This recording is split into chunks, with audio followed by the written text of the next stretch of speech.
ఏంటే ఒకదానివే వచ్చావు? నీ స్నేహితురాలు రాలేదే? అలాంటిదేమీ లేదు. కథలు చెప్పకు. ఎందుకు అదోలా ఉన్నావు? ఏం లేదు.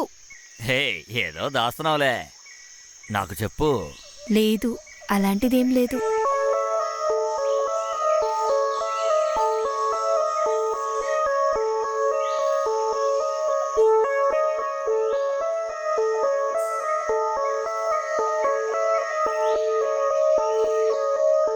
అదంతా నీ వల్ల కుదరదు.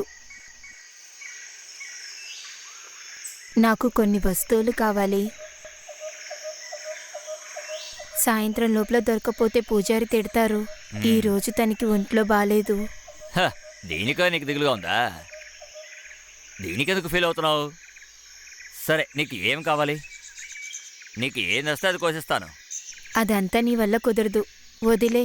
ఇందులో నాకేం ఇబ్బంది ఉంటుంది చెప్పు? పదా, వెళ్ళి కోసుకొద్దాం. పదా పదా, అక్కడ తెలుస్తుంది కదా కొండ, అక్కడ చాలా పూలు దొరుకుతాయి. నీకు ఏది వస్తే అది కోసిస్తాను. పదా, వెళ్దాం. నీకు ఏది కావాలంటే అది కోసిస్తాను.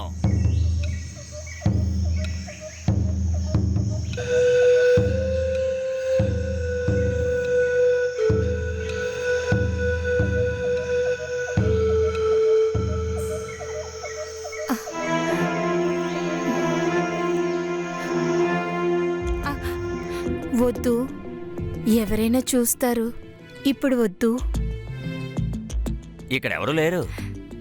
ఉన్నా కూడా వద్దు. నాకు కావలసినవి దొరికినాయి. నేను వెళ్ళాలి. నన్ను వదులు. పారు, ఇప్పుడు వద్దు. వెళ్ళొద్దు పారు. పారు,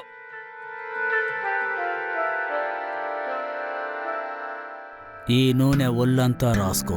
ఈ రోజు నుండి పూజ మొదలు పెట్టబోతున్నాను. నేను చెప్పేవన్నీ పద్ధతిగా చెయ్యాలి. ఎందులోనూ చిన్న తప్పు కూడా దొరలకూడదు. బాగా లావుగా ఉండకూడదు, సన్నగా ఉండకూడదు. అదే ఆడదానికి అందం. వర్ణించలేనంత అందంగా ఉండాలి. వ్యాస నర్తకీ శిలలాగా కదలకుండా ఉండాలి. సరే, నేను చూసుకుంటాను.